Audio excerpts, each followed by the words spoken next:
Hello, my friends. Welcome back to Breaking the Cycle. Oh, wait, this is not Breaking the Cycle today. Welcome to Addiction Uncensored, the podcast, episode 1, where we talk about addiction uncensored. This is where we break down the raw, messy, real parts of addiction that nobody else wants to talk about. By the way, side note, do you know what would be like my biggest dream ever?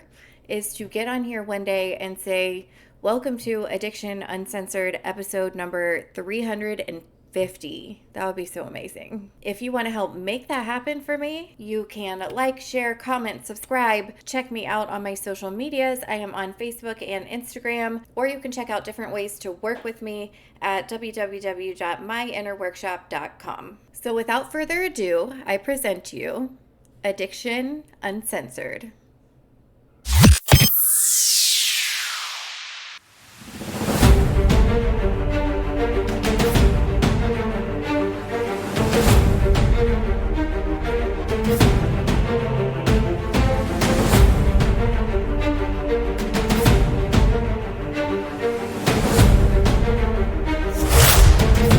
Welcome again to Addiction Uncensored, the podcast, episode 1. My name is Tracy, and I am a therapist and an individual in long-term recovery here to help you build a happy and successful life after addiction. And today we are talking about the 112,000 Americans who overdosed this year. More specifically, we are starting at the very beginning and talking about the addiction epidemic and what they're not telling you. And I'm just going to warn you now, if you're hoping for a happy ending, well, it's giving Titanic.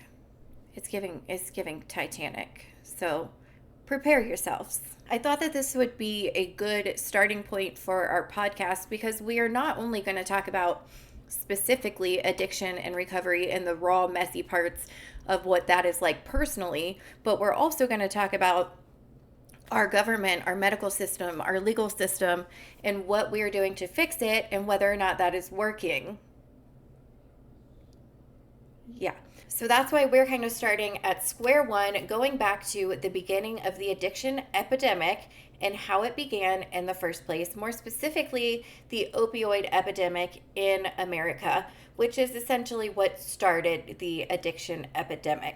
While addiction has been around for many years, it was never as prevalent as it was until after the opioid epidemic. Now, the truth about the addiction epidemic has been pushed further and further out into the light over the past few years. Movies and documentaries and books such as Dope Sick on Hulu, My Beautiful Boy was a movie with Julia Rogers,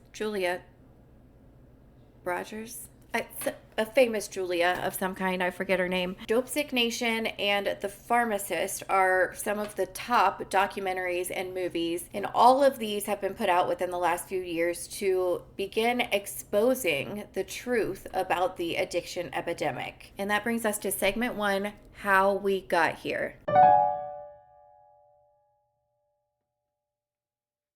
So we're going to travel back in time for a few minutes to the 1990s, to my heyday. I was born in 1990. I'm a 90s baby. So, back during the time of Super Nintendo and Polly Pockets and candy cigarettes and The Simpsons. And back when you could get Oxycontin for nothing more than a stub toe and a charming smile. Purdue Pharma swore that Oxycontin was safe at this time. They were even quoted as saying Oxycontin was safer than Tylenol, and the FDA agreed. Now, I don't have to tell you, most of us know that this right there was the catalyst for the opioid epidemic. But what you might not know is why. How did the most addictive drug on the planet become a common household name? Little hint. It wasn't an accident. It wasn't an accident. Our medical system failed us. And now our legal system is failing us. Now, to be clear, opioids are a necessity, a medical necessity. and they are widely used in the medical field, dating all the way back to the early 1900s. Opioids are highly effective in pain management for two different reasons. Number one, it blocks the nerve signal that tells the brain to feel pain. And number two, it increases dopamine and it makes us feel good. This combination is very effective in reducing pain. The problem is that it can also block the signal that tells your brain to breathe, which, as you can imagine, is a little bit of a problem. Can be a problem. Thus, the substantial amount of overdoses mentioned a minute ago, 112,000 in a year, if you didn't remember that. So at this time in the early 1900s, opioids and heroin were typically reserved for end-of-life patients, hospice patients. However, we started to track a very significant rise in opioid prescriptions in around 2012. In fact, opioid prescriptions in the US in 2012 tripled. Not only did the amount of prescriptions prescribed triple, but the size of the prescriptions prescribed were also larger than they had been in the past, meaning all of a sudden opioids were not being reserved for hospice patients. They were being passed out to everyone. Take a look at these rates compared to the opioid usage rates of other countries. As a result, we go from 6,000 opioid deaths in 1999 to 50,000 opioid deaths in 2016. So why this massive shift in the US? Well, mostly because our medical system in the US is and has always been, first and foremost, a business model. Unlike many other countries who offer free or universal health care. And to be quite honest with you, I really did not even realize that our medical system was a business model until I grew up and started working in the mental health and medical field and seeing it firsthand. That's when I realized our doctors are not just here to save our lives, they're here to make money as well, which I'm nothing against doctors, but I'm speaking on a larger term. Hospitals, administrative systems, insurance companies, etc. So now, class, pop quiz. Real quick, who can tell me why the medical system being a business model is a bad idea? Anybody? I'm sure we can all think of a few reasons, right? But the main reason is probably because healthy people don't need medical care. So those hospice patients that were receiving the opioid prescriptions, they weren't receiving them for very long. Now, a 35-year-old with chronic back pain, however, they have many, many years left to be prescribed opioids. So the pharmacy companies actually started repping this drug to younger patients, like 30-year-olds with chronic back pain, or even high school teenagers with football injuries, car crash injuries, for more minor and minor things to younger and younger patients. Now, I know what you're thinking. Weren't people worried? Didn't they know that this drug was dangerous? And the answer to that is no. Actually, they did not. And let me tell you exactly why society believed that this drug was so safe. Number one, they trusted their doctors. They trusted their medical system. And they trusted our government. Don't trust the government. Additionally, at this time, pain was actually considered a vital statistic. So you know how when you go to the doctor's office and they take your vitals, that's the first thing that they do. That's what they measure your health by at every doctor visit, at every emergency room visit. The first thing they do is check your vitals, your heart rate, your blood oxygen level, your temperature, etc. Well, back at the time, pain level was one of the vitals that was commonly tracked. So with our healthcare system basing our visits and our health off of our vital signs, pain was suddenly a big deal. something that needed to be treated immediately, because if we don't have your vital signs under control, then we're not treating you well enough. And if pain is a vital sign that is high, well, we need to fix that so that we are treating you well enough. So pain being one of the vital stats made treating it a priority. Doctors and nurses were pushed by the insurance companies who paid them to get these pain levels down. Leaving people in pain was unacceptable. This message was everywhere at this time. It was pushed everywhere to everyone.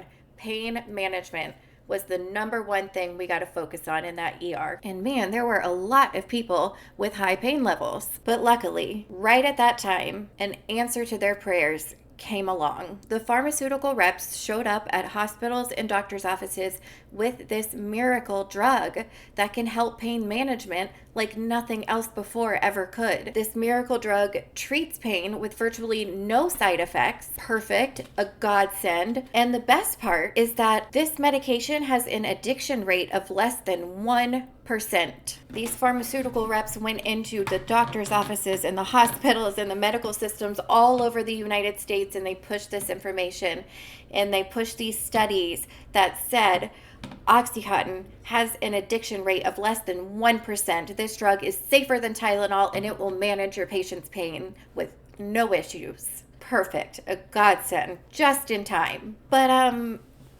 what they didn't mention was that the study that they were referring to during these rep meetings, they weren't exactly being 100% honest about that study of individuals of less than 1% who became addicted to opioids.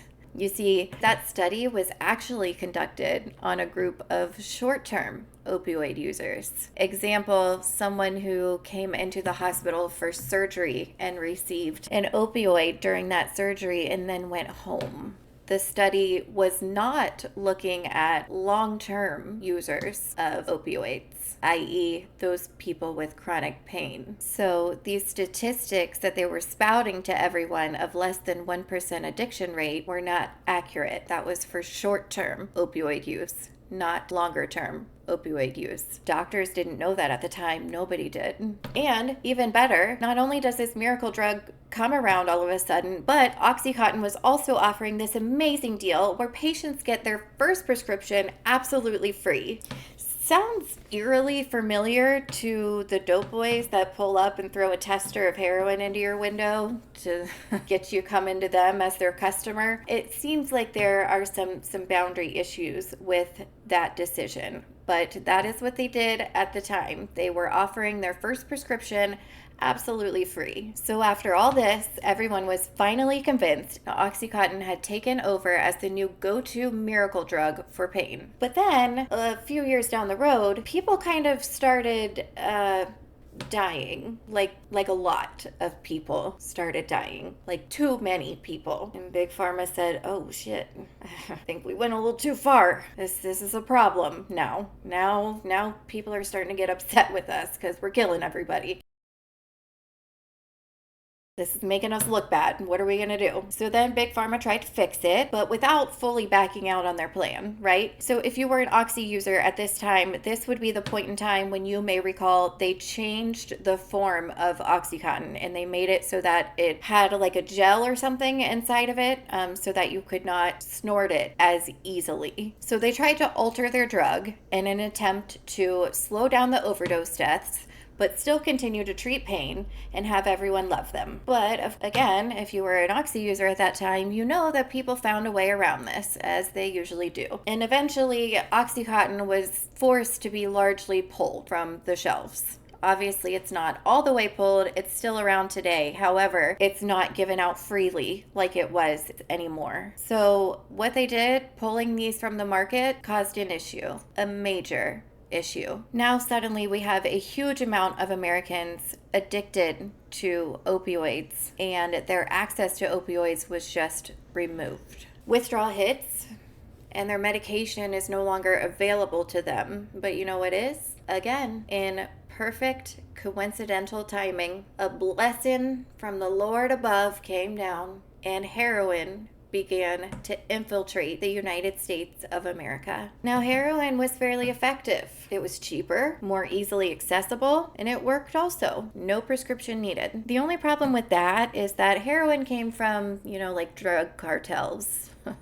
And transferred hands multiple times before it got to its recipient, meaning it was cut to be stretched to make more money, being cut with God knows what. Everything from rat poison to Benadryl and sleeping pills were suddenly within the veins of a large population of our American citizens. And I don't think I need to explain why that's an issue, right? This is not an FDA monitored medication anymore. This is a street monitored medication. And the goal is to make money. So problems. Big problems once again. So to recap, Big Pharma made billions, paid a little back, didn't even flinch. Now, I've worked with people who wanted to recover more than anything. I have worked with people who ended up in this situation very much unwillingly, and the system chewed them up and spit them out. Families had their savings drained. Kids grew up visiting parents in prisons instead of parks. All of these companies were banking and partying, all of these parties except for every average American household. Their lives, however, were quite literally being ripped apart. Relationships destroyed. Finances drained. I mean, we're quite literally talking mass destruction in families and communities all across America. Mass destruction. So fast forward back to the present, nearly 50 years later, and we still haven't recovered. While things have been improving slowly, the U.S. still continues to lead the world's overdose rates, with 80,391 deaths in 2024. That is 220 deaths every single day. There are 48.5 million Americans that meet the criteria for substance use disorder right now. And the most recent documents that I could find state that we have been spending $820 billion to combat this. $820 billion to combat something that should have never existed in the first place. The U.S. has a standard recidivism rate of about 45%. That's about half, right? 50%, half. With some 10-year recidivism reports indicating as high as an 82% repeat offender rate. 82%. If you don't know what recidivism is, it is when you get arrested and then get arrested again. You get in trouble, and then you get in trouble again. So while we are definitely making steps in the right direction, and I see in small ways that it gets a little bit better each day, it's clear that we still have a very long way to go. And that brings us to the conclusion of today's episode. I hope that brought some understanding to you as to how this started and how people got involved with this drug without knowing the risks. Next time on Addiction Uncensored, we are going to be talking about the current treatment system, what's working, what's not working, who's cashing the checks, and why being healthy is bad for business. So until next time, remember, choose recovery because the graveyards do not need any more overachievers. Okay? They're full. We're good. Thank you guys so much for being here for episode 1, and I will see you again next week.